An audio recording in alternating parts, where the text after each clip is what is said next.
I couldn't even explain to you what was in these text messages because they honestly made no sense. It was something of another reality. He was talking about being the Antichrist and the God of War. He started video messaging myself, his friends, and even started making YouTube videos that became really, really terrifying. Things about how he would fight my kids to rule Mars and torture and smite them, and things that you don't hear in real life. At this point, I really started to feel like this was mental health related, that something had snapped, something had happened, and I was scared for our lives. Constantly hear about something terrible happening to an ex-wife and kids, and I didn't want us to be part of that story. Not only was I afraid for us, but I was afraid for him. His personality really started to change into more of a rage and anger, and it was really terrifying to talk to him, and all he could talk about and all the music he would send me was just really evil, dark things. Because he was driving around all night and wasn't sleeping, I started becoming really afraid that he would come to our home and do something that he didn't mean to do.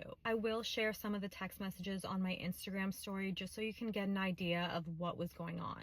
At this point, I knew he wasn't in his right mind, but I didn't know what he was capable of. I just knew I had to protect myself and the kids. I was so afraid, but luckily I had the guidance of a friend who had pushed me to get a restraining order. The next story I'll be sharing is when he showed up at my house at 1 a.m.